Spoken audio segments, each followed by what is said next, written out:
Assalamualaikum warahmatullahi wabarakatuh. Oke, teman-teman kelas penulisan ilmiah, terima kasih sudah mengerjakan artikel, sudah berprogres sampai kepada metodologi penelitian dan saya lihat sebagian besar ya sudah cukup paham apa yang harus dilakukan ketika membuat pendahuluan dan apa yang harus dilakukan dalam membuat metode di dalam artikel ilmiah gitu. Dari keseluruhan artikel kan terbagi dua ya, ada yang bersifat pengkajian desain atau pengkajian seni, ada juga yang bersifat perancangan desain itu. Karena kalian sudah membuat sampai pada metode, artinya kita tinggal finalisasi gitu. Kita tinggal membuat pembahasan saja. Nah, di video ini akan saya jelaskan seperti apa sih isi di dalam pembahasan, baik yang skema artikelnya itu pengkajian ataupun yang skema artikelnya perancangan. Cuma karena sebagian besar adalah pengkajian desain atau pengkajian seni, kita bahas dulu dari contoh artikel pengkajian seni. Berikut ada contoh artikel, judulnya Analisis Desain Video Aisyah Istri Rasulullah karya Art Bay Official. Ini penulisnya ada Diah Istiqomah, ada Ibu Winnie, dan ada Pak Wirawan Soekarwo. Kebetulan dosen kita semua di Prodi DKV. Nah, di sini ada abstrak ya teman-teman. Abstrak itu terbagi, setidaknya ada 3 komponen di dalam abstrak yang harus ada. Misalnya, saya tandai di sini. Ini, penelitian ini bertujuan untuk menganalisis desain gitu. Seperti apa desainnya? Ini yang saya tandai adalah tujuannya. Jadi tujuan ini kan ada kata bertujuan untuk menganalisis. Nah, bagian awal abstrak adalah tujuan. Lalu penelitian ini merupakan penelitian kualitatif dengan metode penelitian secara deskriptif. Ini adalah metode yang digunakan. Jadi dari kalimat kedua sampai kepada batas akhir yang saya tandai ini adalah diambil dari metodenya gitu, dari metode yang sudah kalian buat di bagian metode. Jadi dirangkum di dalam abstrak. Penelitian ini merupakan penelitian kualitatif dengan metode penelitian deskriptif. Nah, itu metodenya apa? Kan saya sudah jelaskan bahwa di DKV ya pasti kualitatif tuh kalau di Unindra tuh. Saya nggak tahu di kampus lain apakah ada yang kuantitatif. Ini adalah metode yang digunakan. Lalu pengumpulan data dilakukan dengan studi literatur, studi lapangan, observasi, dan wawancara kepada narasumber untuk memperkuat data dari objek yang diteliti. Kalimat keduanya setelah tadi metode adalah bagaimana cara mengumpulkan datanya. Kan cara mengumpulkan data bisa studi literatur, bisa observasi, bisa wawancara gitu. Nah, apa yang kalian gunakan di dalam mengumpulkan data, nah itulah nanti yang akan dicantumkan di dalam abstrak dan di metodenya. Analisis desain video dalam penelitian ini menggunakan pendekatan semiotika Roland Barthes untuk menganalisis denotasi dan konotasi pada desain ilustrasi, tipografi, dan desain karakter. Nah, di kalimat terakhir pada metodenya, pada metodologinya adalah teori apa yang digunakan untuk menganalisis objek. Misalnya objek kalian kan ada sampul majalah Tempo gitu. Nah, pakai teorinya siapa menganalisis sampul majalah Tempo itu? Lalu apanya yang akan dianalisis? Nah, kalau ini kan dari video Aisyah Istri Rasulullah ini yang dikaji adalah desain ilustrasinya, lalu tipografinya, serta desain karakter. Jadi ada 3 aspek yang dianalisis. Nah, dari kalian misalnya yang analisis sampul buku atau sampul majalah atau lukisan atau poster. Di poster itu apa saja elemen desain yang akan dianalisis menggunakan semiotik itu? Apakah tipografinya, apakah desain karakternya, ataukah ilustrasinya, apakah pewarnaannya gitu, pemilihan warnanya. Nah, itu silahkan cantumkan di dalam abstrak. Di sini jadi ada tujuan dan ada metode penelitiannya. Tujuannya apa, metode penelitiannya dicantumkan di abstrak. Lalu terakhir adalah hasilnya seperti apa. Hasil ini diambil dari kesimpulan. Nanti kesimpulannya diringkas, dimasukkan ke dalam abstrak gitu ya. Di sini dijelaskan hasil analisis ini menunjukkan bahwa, nah, dari kata-katanya aja udah kelihatan bahwa ini hasil. Hasil analisis ini menunjukkan bahwa kisah Aisyah periwayat hadis ini sangat penting untuk dijadikan acuan. Oh, ini tentang objek. Analisis video Aisyah istri Rasulullah ini dapat menjadi referensi ilmiah kajian desain sebagai cara menyampaikan pesan. Oke. Jadi apa yang ada di dalam kesimpulan kalian silahkan dicantumkan di dalam hasil penelitian di dalam abstraknya. Minggu lalu di pertemuan terakhir saya sudah menjelaskan bagaimana menjelaskan atau menguraikan pendahuluan. Jadi saya lewat saja teman-teman, silahkan pertajam kembali jika memang perlu dipertajam. Saya akan lompat ke metode. Di sini kita lihat metode. Penelitian ini dilaksanakan pada bulan Oktober sampai dengan Agustus 2020. Dilakukan di wilayah Jakarta Selatan, Pusat, dan Jawa Barat. Nah, ini adalah waktu dan tempat penelitiannya. Paragraf yang ini. Masuk paragraf kedua. Metodenya yang digunakan apa? Metode kualitatif. Jelaskan metode kualitatif itu apa maknanya. Definisi dari metode kualitatif itu apa? Lalu jelaskan dari mana definisi itu kalian dapatkan. Dikutip gitu. Cantumkan sumbernya. Lalu di paragraf ketiga, seperti apa teknik pengumpulan datanya? Nah, kalau kita lihat di sini ada metode, ada jenis. Ini kan semua yang ada di abstrak tadi. Artinya apa yang ada di abstrak betul-betul diambil dan diringkas dari metode di bagian ini gitu. Jadi dari sini diringkas, dimasukkan ke atas itu, dimasukkan ke abstrak tuh. Ini teknik pengumpulan data. Peneliti juga melakukan wawancara, ini juga masih masuk ke dalam pengumpulan data. Kalau tadi dia jelaskan observasi, nah di sini dia jelaskan bahwa dia juga pakai wawancara.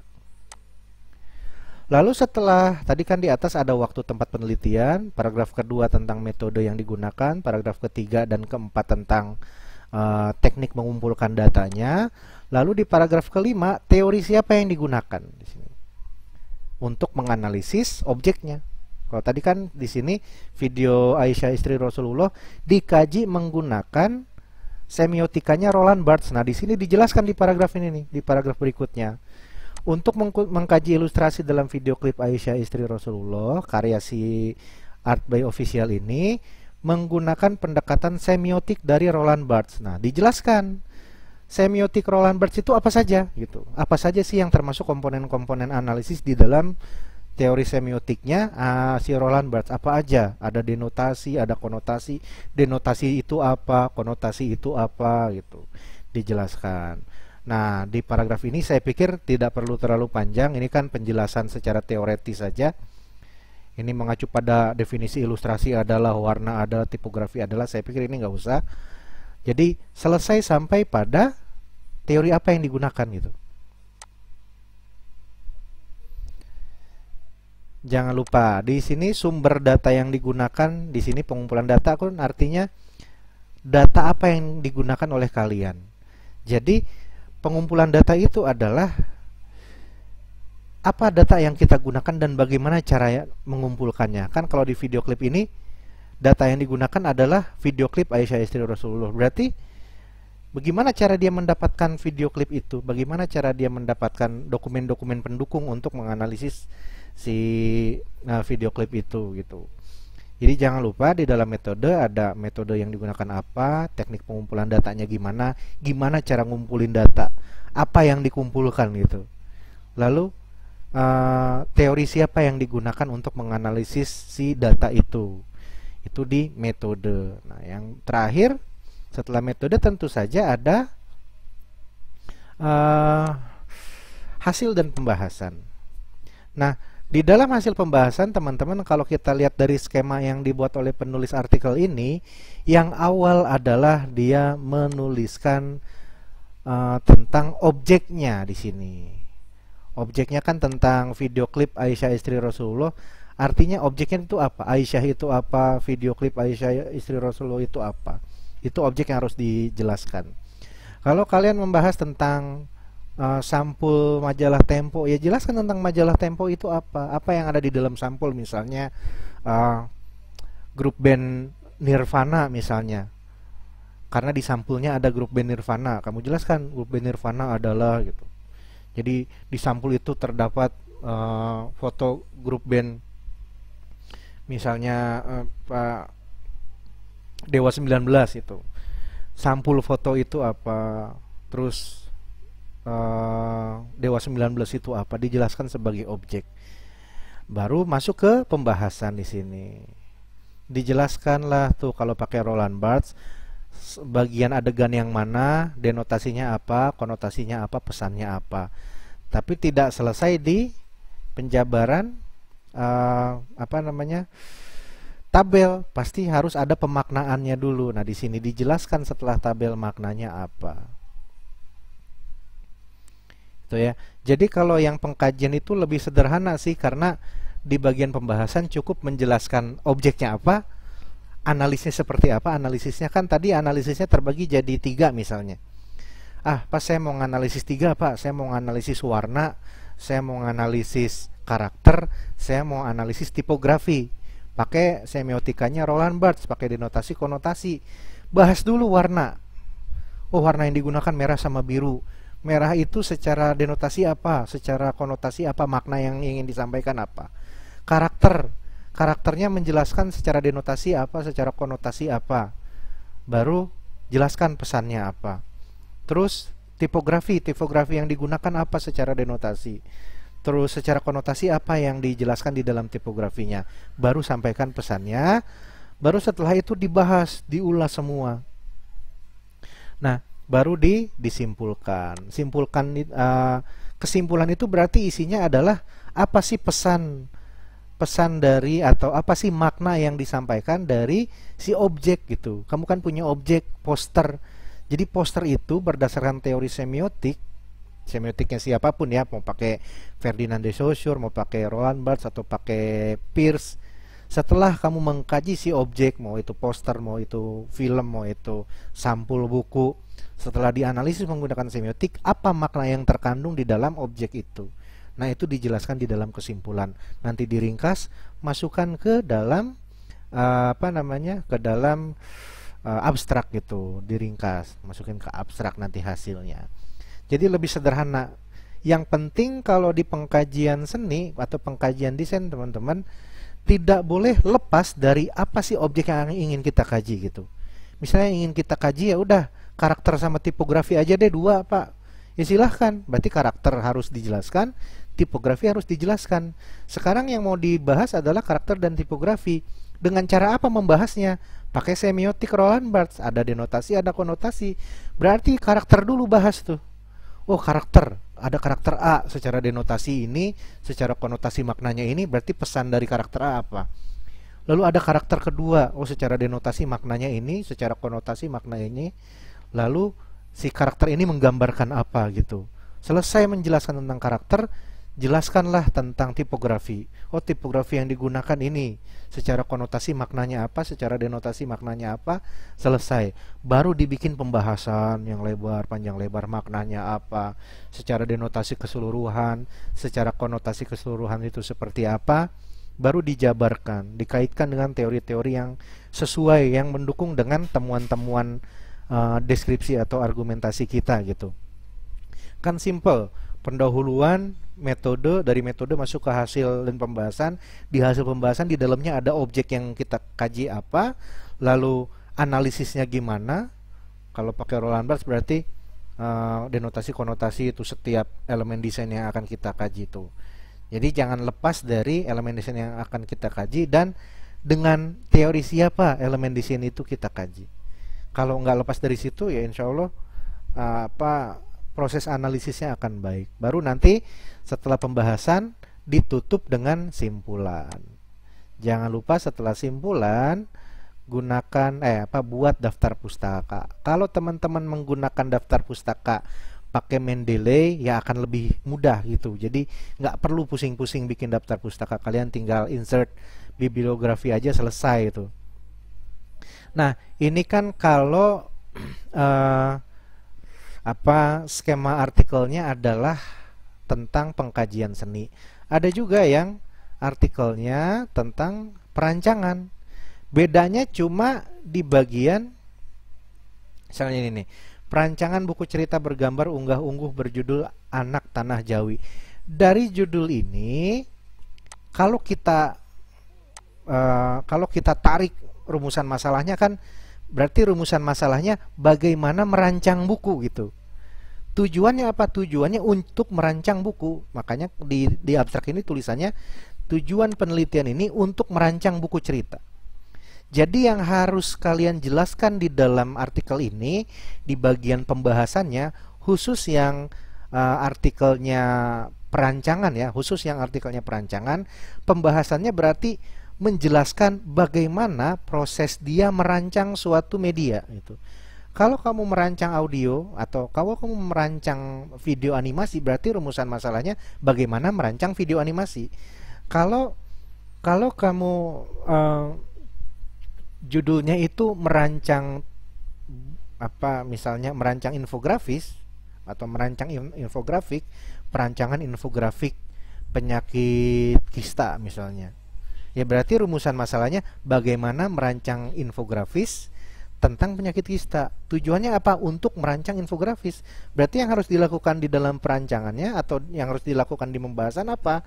Yang harus dilakukan di dalam pembahasan berarti kamu menjelaskan proses kreatifnya, bagaimana kamu membuat atau merancang si media itu. Kalau kamu bikin media animasi ya bagaimana cara kamu merancang media animasinya. Kalau kamu bikin buku foto ya bagaimana kamu merancang buku fotonya gitu. Jangan keluar kemana-mana. Inti dari perancangan adalah bagaimana kita menjelaskan proses perancangan dari awal sampai prosesnya selesai gitu ya. Nah, jadi perbedaan paling mendasar antara artikel yang pengkajian dengan perancangan, kalau pengkajian isinya menganalisis objek gitu, pakai teori-teori tertentu, jadi menjelaskan analisis. Kalau di perancangan berarti di pembahasannya adalah menjelaskan bagaimana kita merancang suatu media. Kita lihat ya, contohnya. Ini ada contoh artikel dari Adi Setiawan, Ibu Santi, sama Bu Marta. Di sini, secara umum abstrak itu sama aja, sama isinya tujuannya apa, metodenya apa, pengumpulan datanya seperti apa, dan hasilnya seperti apa. Nih hasilnya terakhir. Jadi hasilnya itu menjelaskan bagaimana sih proses merancang suatu media gitu. Di sini dijelaskan hasil yang dicapai yaitu berupa media buku cerita bergambar berjudul Anak Tanah Jawi, berisikan cerita keseharian anak-anak dari pedesaan Jawa dengan menerapkan unggah-ungguh Jawa yang berlaku, membantu dalam menambah minat anak dalam membaca buku. Jadi dijelaskan kesimpulan dari perancangannya. Secara umum sama saja proses pembuatan abstrak, baik yang artikelnya perancangan ataupun artikelnya pengkajian. Kita lihat metodenya juga sama ya. Kamu jelaskan metodenya apa, pengumpulan datanya gimana, objeknya apa. Cuma memang kalau di perancangan tidak ada teori yang digunakan untuk menganalisis.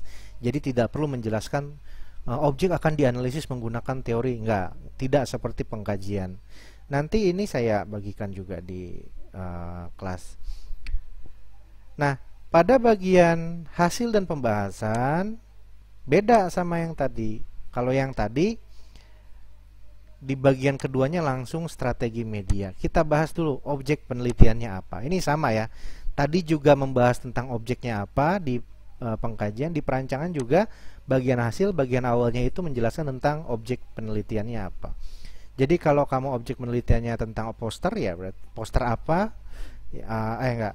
Kalau perancangan ya, kalau perancangan berarti kalau kamu objek penelitiannya tentang penyakit jantung ya, penyakit jantung itu apa? Kalau kamu menjelaskan tentang pendidikan, pendidikan itu apa gitu di posternya. Lalu setelah objek yang perancangan ya, sekarang yang perancangan, masuk ke strategi media, analisis halayaknya untuk siapa segmentasinya, terus segmentasi geografisnya apa, segmentasi demografisnya siapa, segmentasi psikografisnya itu seperti apa, targetingnya, positioningnya, lalu konsep kreatifnya seperti apa, perancangan visualnya seperti apa, isi buku, ilustrasi. Intinya proses perancangannya yang dijelaskan. Di sini juga dimasukkan yang namanya storyboardnya gitu, dijelaskan sampai kepada hasilnya. Nah, ini kan yang dijelaskan adalah hasilnya. Inti dari pembahasan di dalam perancangan adalah bagaimana sih konsep dasar perancangannya. Konsep dasar perancangan itu kan ada objek, ada segmentasi gitu, ada pemilihan warna, ada pemilihan huruf gitu. Itu objek konsep dasar perancangannya.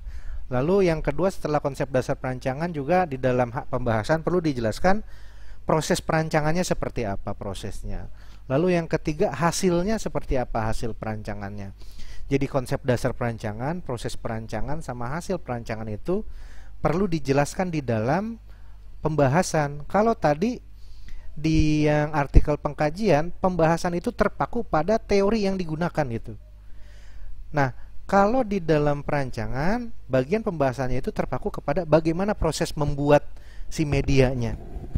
Nanti kalian juga bisa mencontoh dari artikel ini atau artikel-artikel lain yang ada di jurnal-jurnal desain, khususnya jurnal Visual Heritage, seperti itu ya. Nah, dia juga dijelaskan pemilihan huruf, artinya tipografinya seperti apa, tata letaknya seperti apa. Ini kan yang dijelaskan adalah konsep dasar perancangannya, teman-teman. Konsep dasar perancangan.